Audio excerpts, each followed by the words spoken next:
कारा आकाश अध्याय 4 उत्तरार्ध। एम्प्लॉयमेंट एक्सचेंज के बाहर जिन सज्जन से भेंट हुई थी उनकी बात मैंने प्रभा को भी बताई। उनकी कही हुई बातें लगातार मेरे दिमाग में कौंधती रहीं।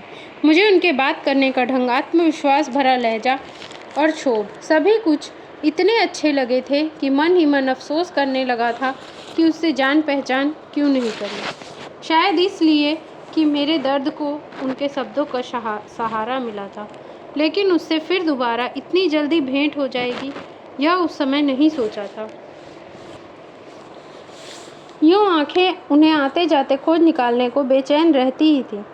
मुझे देखकर ही दिवाकर बोला, इसे कहते हैं बड़ी उम्र वाला शैतान, यानी जो याद करते ही अटपके, उसे अंग्रेजी में शैतान कहते हैं और भारत में उसे बड़ी उम्र वाला समझा जाता है। तुम अपने आप को किस कैटेगरी में रखना पसंद करो? फीकी मुस्कान के साथ बैठक में प्रवेश करते हुए मैंने कहा, जिसमें तुम्हारी इच्छा हो। लेकिन आराम कुर्सी पर बैठे एक दूसरे सज्जन को देखकर मैं सकुचा गया। अपने आधे शरीर को उन्होंने लंबा चौड़ा अखबार तानकर छिपा रखा था। मैंने हाथ के इशारे से पूछा, कौन है? सुनिए, अखबार तो यहीं रहेगा ना? आइए अपने दोस्त से आपका परिचय कराएं। दिवाकर ने उनका अखबार पकड़कर खींचते हुए कहा।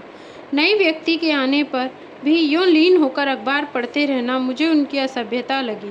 अखबार हटते ही जब एक क्लीन शेव्ड सूरत बाहर आई तो मैं चौंक कर उछल सा पड़ा। अरे आप? उन्होंने निहायत इत्मीनान से अखबार एक तरफ समेट कर रखते हुए कहा, जी मैं वही हूँ। दिवाकर आपकी इतनी बातें करता रहता है। उस दिन देखते ही लगा कहीं आप ही ना हो। इरादा था कि यह परिचय करवाए उससे पहले खुद ही परिचय कर लूँ। उस दिन कैंट से आ रहा था तो लगा शायद आप ही हैं। अफसोस, सचमुच मैं बाद में अफसोस करता रहा कि आपसे परिचय क्यों नहीं किया। उस दिन आपकी बातों ने मुझे इतना ज़्यादा, मेरे भीतर कृतज्ञता जैसा कुछ उमड़ने लगा था। उसे रोक कर मैं बोला, अगली बार वहीं तोड़ दी। दिवाकर ने निराशा से दोनों हाथों को झटका। अब क्या परिचय कराएं? आप लोग पहले कहाँ मिल लिए भाई? अच्छा खैर समर, मैं इन्हीं के बारे में बता रहा था। यही हमारे शिरीष भाई साहब हैं। ये कह तो रहे थे शायद तुम्हें कहीं देखा है या मिल आए हैं, लेकिन मैंने बताया कि उनका 2-3 दिन से कोई पता ही नहीं है। पुलिस खोजती फिर रही है। उसके मजाक की तरफ ध्यान न देकर मैंने कृतज्ञता से कहा, अगर मुझे तब पता होता आप ही शिरीष भाई साहब हैं तो बात को बीच में काट कर वे बोले, तो क्या मारने पीटने का इरादा था? वे खिलखिला कर हंस पड़े। अच्छा खैर ये बातें छोड़िए, आराम से बैठिए। मुझे यहाँ आए 2-3 दिन हो गए। आया हूँ तब से तुम्हारी राह देख रहा हूँ। मुझे तो ऐसा ही एक ज़रूरी काम में फंस जाना पड़ा। मैंने माफ़ी मांगने के लहजे में कहा। फिर पूछा, आप यहाँ किसी काम से हैं या? हाँ, काम से ही समझिए। मैं बहन को लाया था। उन्होंने दिवाकर की ओर देखा। वे तहमद और बनियान पहने थे, कंधे पर तौलिया था, शायद नहाने को थे। माता जी से मिलने लाए होंगे। मैंने बिना किसी विशेष उद्देश्य से पूछा। हाँ, मिलाने ही समझिए। क्यों दिवाकर, तुमने इन्हें नहीं बताया? भाई समर भाई साहब, बात कुछ ही हो। हमारी बहन को पहले हिस्टीरिया के दौरे आते थे, फिर अचानक वह एकदम पागलों जैसी हरकत करने लगी। कहें उन्हें दौरा बढ़ता जा रहा था। डॉक्टर ने बताया कि जल्दी से जल्दी किटी मेंटल हॉस्पिटल में दाखिला न किया तो केस काफ़ी ख़राब हो जाएगा। परसों उसे भर्ती करके आए हैं। तुम होते तो तुम्हें भी छोड़ आते, बीच में दिवाकर ने कहा। मुझे उस पर झुंझलाहट आने लगी। इतनी गंभीर बात में भी उसे मजाक ही सूझ रहा था। फिर और भी ध्यान से उसकी तरफ मुखातिब होकर कहा, हिस्टीरिया के दौरे क्यों आने लगे? इसके बारे में डॉक्टरों ने कुछ नहीं बताया? इसके बारे में डॉक्टर क्या बताएंगे? शिरीष बोले, यह तो हमेशा ही मानसिक परेशानियों, बहुत अधिक चिंताओं और नर्वस दबाव से आने लगते हैं। यूँ डॉक्टर के पास जाओ तो कुछ न कुछ बताएगा ही, लेकिन असली कारण हम जानते हैं। वे कुछ देर चुप रहकर चिंतित भाव से अपने पंजों की उंगलियां आपस में फंसा कर उन्हें चटकाते रहे। फिर अपने आप से बोले, और सोचा जाए तो बात दरअसल कोई खास भी नहीं थी, लेकिन उनकी समझ में आती ही नहीं। क्या किया जाए? गलती हमारे घर वालों की ही थी। उसकी शादी कर दी छोटी सी उम्र में, मुश्किल से तब वो होगी 11-12 साल की। पति देव उस समय पढ़ रहे थे। अब उन्होंने पढ़ाई पूरी की तो अचानक इल्हाम हुआ कि पत्नी अशिक्षित है, उनके साथ उनका निभाव नहीं हो सकता, सो तब से एक तरफ ही छोड़ रखा है। मैं अपने साथ ही रखता था, सो रात दिन पीछे लग कर मैट्रिक तो करा दी, लेकिन कमबख्त सोचती इतना है कि कुछ न पूछिए। अगर यह रोग नहीं लगा लेती तो इस साल इंटर कर लेती। मैं उसे लाख समझाता हूँ कि तुझे फिक्र क्या है, किसी की सुनती ही नहीं। रात को सोते सोते बर्राने लगती है। बात कहते कहते बहन के दुख से उसका गला भर आया। वे मुंह मोड़कर अखबार के पन्ने ठीक से लगाने लगी। हूँ, मैंने गंभीरता से कहा। मुझे लगा जैसे मुन्नी की बात बता रहे हैं। कुछ देर बाद पूछा, तब तो आपको हर बार यहाँ आना पड़ेगा? जी हाँ, महीने में 2-3 बार तो आना ही पड़ेगा। बड़ी परेशानी है। वे निहायत ही थके स्वर में बोले। मैं तो राह देख रहा हूँ हिंदी कोविड बिल पास करके, या वैसे ही ये नेता लोग एकाध कानून बना दे तो तलाक दिलाकर कहीं और शादी करा दे। न सही शादी एक बेकार का पुछल्ला तो हटेगा, लेकिन इन्हें अपने वोटों की पड़ी है। घर वाले सब तो विरोध में हैं, मगर मुझसे यूँ मरते नहीं देखा जाता। यूँ मरते हुए तो बहन को सचमुच नहीं देखा जा सकता, लेकिन उसका इलाज तलाक हो, यह मेरी समझ नहीं है। पूछा, आप तलाक या पिता की संपत्ति में पुत्री के बराबरी के हिस्से के पक्ष में हैं? बहुत आश्वस्त और अंतिम निर्णय के स्वर में बोले, एकदम, लेकिन इससे हमारे समाज का ढांचा चरमरा जाएगा। मैंने चिंता से कहा, किस समाज का? मैं समझा नहीं। उन्होंने आश्चर्य से पूछा, हमारे हिंदू समाज का। मैंने साहस करके कहा, चारों तरफ भयानक गड़बड़ी फैल जाएगी। शादी विवाह जैसी पवित्र चीज को लोग मन बहलाव का एक साधन बना लेंगे। 2 दिन पहले शादी की, फिर तलाक हो गया। गुड्डे गुड़ियों का खेल हो जाएगा। संपत्ति के बंटवारे को लेकर या तो बहनोई और भाइयों में झगड़े होंगे, या बहन और भाई लड़ेंगे। तब भाई बहन के संबंध प्रेम कहाँ रह जाएंगे? मैंने दिवाकर की ओर देखा। शायद वह भी मेरी तरफ कुछ सहारा दे। इन विषयों पर हम लोग घंटों पार्कों में लड़े हैं। किस तरह का प्रेम? इस बार उनके पूछने के ढंग से ही मैं जान गया, वे जानबूझकर अनजान बन रहे हैं, शायद मेरी बातें समझकर उनका जवाब देने के लिए। इस तरह का प्रेम कि आप अपनी बहन का इलाज कराने के लिए इतने हैरान परेशान हैं, यहाँ लाए हैं और हर 8वें 10वें दिन आएंगे। मैंने अपनी बात को जरा जोर लगाकर कहा, क्या आपके मन में उनके लिए अब दया और प्यार है? यह कानूनी या शास्त्रीय बंधन नहीं है, आपके मन की मांग है, आपकी इच्छा है। कल जब यही बहन आपसे बराबर का हिस्सा मांगेगी तो आप उसके लिए दया और प्रेम नहीं रख पाएंगे। तब आपके मन न चाहते हुए भी उसके लिए एक द्वेष होगा। महाशय इतनी देर सुनने के बाद कुछ कड़े स्वर में बोले। उन्होंने कहा, पता नहीं आप सब इन सबको किन सब निगाहों से देखते हैं, मगर मैं तो समझता हूँ कि वह युग तक भी इससे अच्छा होगा। अब आपके मन में आपकी बहन के लिए दया या प्रेम है, यह न तो कानूनी बंधन है, न सामाजिक दबाव। आप दया भी ना करें जरा सा तो बेशर्म हो जाए, वह बेचारी कुछ नहीं कर सकती। रोएगी, 2-1 आदमियों से शिकायत करेगी, अपनी किस्मत को कोसेगी। इससे उसे आप अपनी इच्छा पर जीने को तो मजबूर नहीं कर सकते। द्वेष और प्यार आपकी इच्छा पर नहीं होंगे, वह आपकी कृपा के टुकड़ों पर नहीं जिए मरेगी। जब 2 भाइयों की संपत्ति में बराबर का हिस्सा होता है, तब उनमें लड़ाइयाँ नहीं होती। क्यों? दोनों अपना अपना हिस्सा लेकर अपनी अपनी अलग जिंदगियाँ शुरू कर देते हैं। दूसरे भाई को हिस्सा देना कानून पर न होकर अपनी इच्छा पर ही होता है। तो आपकी इच्छा होती आप उसे हिस्सा देते, न होती उसे राह का भिखारी बना देते। इस तर्क से मैं बौखला गया। इन सब पक्षों को तो मैंने कभी सोचा ही नहीं था। फिर भी हिम्मत करके बोला, खैर जो भी होगा, इतना तो मानना ही पड़ेगा कि इस तरह के नियमों से बड़ी गड़बड़ी फैल जाएगी। समाज को चलाए रखने के लिए पुराने लोगों ने बहुत सोच समझकर जो नियम बनाए हैं, वे सब उलट पुलट हो जाएंगे। तो फिर? वे शांत भाव से बोले, हो जाएं, इससे क्या होता है? मैं उनके इस छोटे छोटे निरुद्विग्न भाव से किए गए प्रश्नों से डरने लगा था, खूब सचेत होकर कि कहीं कोई उल्टा सीधा जवाब न दे जाऊं। बोला, इससे अपने यहाँ की सती और आदर्श नारियों की उज्जवल परंपरा एकदम लुप्त हो जाएगी। विवाह का आधार या तो स्वार्थ रह जाएगा या वासना का आवेश। माफ़ कीजिए समर भाई, वे उसी स्वर में बोले, मुझे दिवाकर ने बतलाया कि आप काफ़ी सोचने मनन करने वाले व्यक्ति हैं, लेकिन देख रहा हूँ सोचना 2 तरह का होता है। एक होता है हर चीज़ को तर्क और बुद्धि की कसौटी पर जांचना,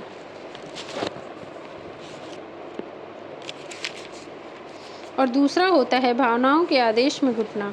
बुरा मत मानिए, मुझे तो आप दूसरे तरह के प्राणी लगते हैं। यूँ तो उंगलियों में अखबार उठाकर आप समाज में गड़बड़ी की बात कहते हैं। जरा सी आँख खोलकर देखिए न, कौन सी व्यवस्था और सुंदरता आपको दिखाई देती है। यह आज का अखबार है। लखनऊ जिले में 5000 भले घर की स्त्रियों ने तलाक के लिए प्रार्थना पत्र दिए हैं। इन सबको एक साथ शौक चर्राया है, या आपके ख्याल में से ये सब वासना से उन्मुख हो रही? 2 स्त्रियां जलकर मर गई, 4 कुएं में गिर गई, 8 भाग गए या टीवी से मर गई। ये सारी बातें हम लोगों के लिए इतनी स्वाभाविक हो गई हैं, उन्हें हम यूं ही टाल देते हैं। ये कहीं भी हमें नहीं छूती। मुझे भी तो बताइए ना, किस सुव्यवस्था की आप बात कर रहे हैं? मैं आपके घर की बातों को नहीं जानता। मुझे एक घर बताइए जहाँ नारी मजबूरियों से घुट नहीं रही। मैं शिक्षित और साहसी औरतों की बात नहीं कह रहा। वह भी समस्याएं हैं, किंतु वे दूसरी तरह की हैं। वे बोलते रहे और कभी मेरे सामने मुन्नी की और कभी प्रभा की तस्वीरें आती रहीं। लगता था जैसे ये सारी बातें केवल उन दोनों को ध्यान में रख कर कही जा रही हैं, सिर्फ मेरे लिए ही कही जा रही हैं। मजबूरी में घुल घुल कर और घुट घुट कर मरने को भारतीय नारी की सहनशीलता का नाम देकर मत पूजिए। करोड़ों व्यक्तियों के हजारों सालों के इतिहास से निकाले गए 2 नाम, सीता और सावित्री। मैं पूछता हूँ, सीता का नाम लेते समय हमारा माथा शर्म से झुक नहीं जाता? निर्दोष नारी के कितने बड़े कलंक और अमानुषिक यातना को हम लोग झंडों पर गाड़ कर पूछते हैं। उनकी इस बात से मेरा मुंह तमतमा गया। मुझे लगा जैसे उन्होंने भरे बाजार मुझे गाली दे दी हो। हमारे ऋषि मुनियों के बनाए सारे धर्म नियम आपकी निगाह में बेकार है। जब तक उन्हें संग्रहालय या म्यूजियम में रखने का सवाल है, मैं मानता हूँ उनके लिए कांच की खूबसूरत अलमारियाँ होनी चाहिए। लेकिन अगर आप उन्हें आज के समाज के कानून के रूप में लादना चाहेंगे तो मैं कहूँगा उन्हें चूल्हे में रखकर चाय बनाइए और जोर से कहकहा लगाकर खुश होइए कि अपने कंधों पर लदे और गर्दन में दांत गड़ाते भालू को उतार फेंका। मेरी उत्तेजना का आनंद लेते हुए जब वे सिगरेट का पैकेट निकालकर माचिस खोजने लगे, उनके द्वारा पेश की गई सिगरेट को मना करके मैं गौर से उनके चेहरे की तरफ देखने लगा। इनकी बहन की तरह इनका दिमाग भी तो नहीं चल गया। वे धुएं भरी फूंक से जलती तीली को बुझाते रहे। मैं सोचता रहा, उनके सर से अगर दीवार से अगर मार दिया जाए तो निकलता हुआ धुआं कैसे लगे। जबरदस्ती अपने को वश में रखकर मैंने पूछा, आप अपने हिंदू धर्म को संसार का सर्वश्रेष्ठ धर्म नहीं मानते? वे फिर टेढ़े होंठ करके मुस्कुराए। देखता हूँ आप बढ़ती हुई दुनिया से काफ़ी दूर हैं श्रीमान समर जी। आपकी इस संग वाली भाषा को अरब सागर के पार कोई नहीं जानता। दुनिया एटम और हाइड्रोजन बम बनाती है और आप अपनी गोबर संस्कृति के लिए रोते हैं। इस तरह की दंग भरी बातों से पहले आपने कभी दूसरी सभ्यताओं और संस्कृतियों को जांचने की कोशिश की? पुराने खंडहर और ज्ञान की पुरानी किताबें रोम और मिस्र के पास भी कम नहीं है। चीन की सभ्यता ने संसार को जो कुछ दिया है उसका आधा तो किसी और ने भी नहीं दिया। ईसाइयों ने को आप चाहे जितनी गालियां दें, वे लोग धर्म का बदलाव करते हैं, मगर वे ही हैं जो अनजान लोगों के बीच लाखों मुसीबतें सहकर जाते हैं। स्कूल खोलते हैं, अस्पताल खोलते हैं, अपनी जिंदगियां धर्म के नाम पर अर्पित कर देते हैं। आपके यहाँ विश्व के कल्याण की बात करते करते अगर किसी को जोश भी आ गया तो हिमालय में तपस्या करने भाग खड़ा होता है। पैसा हुआ तो साधियों को पालने के लिए मंदिर में जागीरें लगाती। गरीब हुआ तो सिर घुटाकर दूध मलाई खाने लगा। आप सिर्फ उनका एक पक्ष देख रहे हैं शिरीष भाई साहब। मैं बोला, 1 या 2 मैं नहीं जानता, मैं वही पक्ष देख रहा हूँ जो हमारे सामने है, जिसके सामने हम आज सब शिकार है। आपके यहाँ दूध की नदियाँ बहती हैं और सोने की वर्षा होती है, लेकिन आज आप संसार की सबसे जाहिल कौम है। आपका धर्म सबसे ज़्यादा अवैज्ञानिक धर्म है।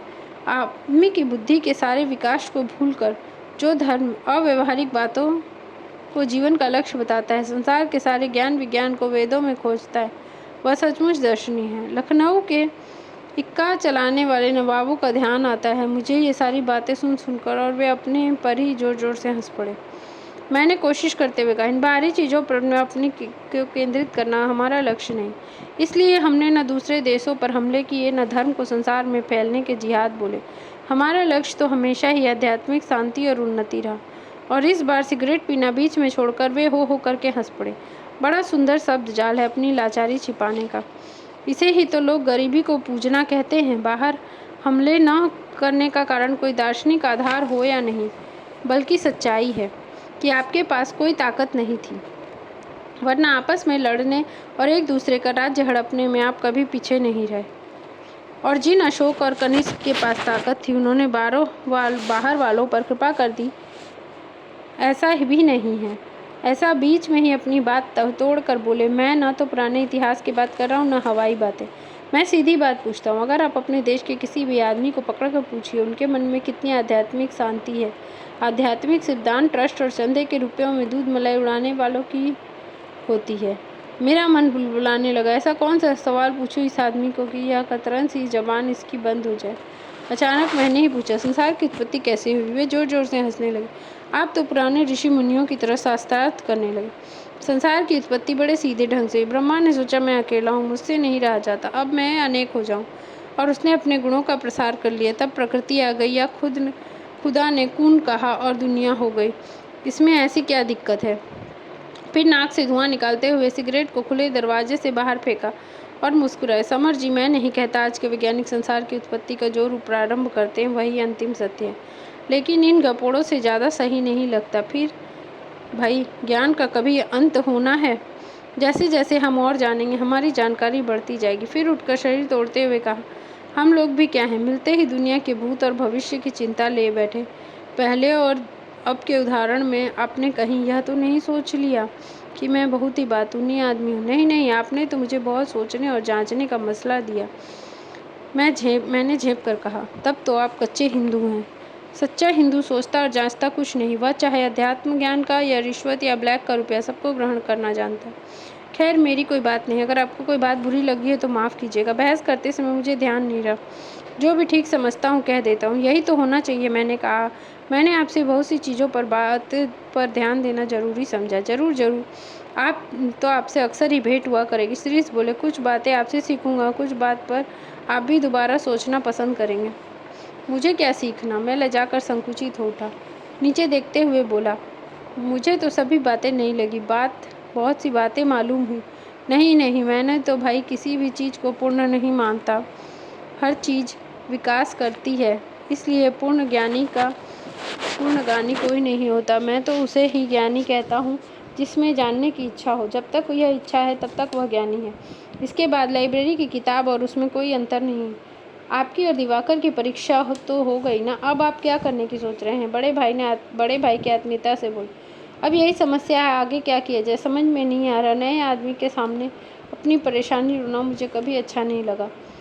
अगर हो सके तो आप आगे खूब पढ़िएगा, आप उन्नति कर सकते हैं, वे बोले। इस बार मैंने पूछा, आजकल आप क्या कर रहे हैं? एक बार दिवाकर को देखकर वे कहने लगे, भाई मैं तो सरकारी हिंद में 150 रुपये का क्लर्क हूँ। बड़ी मुश्किल से छुट्टी मिलती है। 100 शनिवार को आया करूँगा, रविवार को चला जाया करूँगा। वही सोचता हूँ। मुझे उठते हुए देखकर बोले, इस बार आऊँगा तो आपसे ज़रूर मुलाकात करूँगा। आज तो जा रहा हूँ शाम को। आपसे मिलकर सचमुच बड़ा अच्छा लगा। अपने से ज़्यादा जानने वाले यही पहले व्यक्ति थे जिसने इतनी आत्मीयता से मुझसे बातें की। मैं गदगद हो आया। दिवाकर अभी तक चुपचाप था, इस तरह कभी मुझे और नहीं देख रहा था। मैंने तो पहले ही पहलवानों को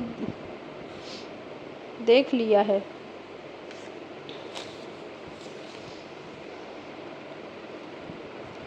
जैसे दो पहलवानों को देख रहा हो। उसकी हर दृष्टि से लगता था जैसे बताना चाहता हो, देखा हमारे भाई साहब को? मैंने देखा, जरा बाहर आओ, एक ज़रूरी काम है। वह नीचे आ गया। सड़क पर आकर मैंने बड़े भारी स्वर में कहा, यार हमें कहीं नौकरी दिलाओ ना, सच बड़ी परेशानी है, वरना सारा पढ़ना और पढ़ाना रह जाएगा। ज़िंदगी क्लर्की करते बीत जाएगी। कुछ दिन तुम्हारे साथ और रह ले।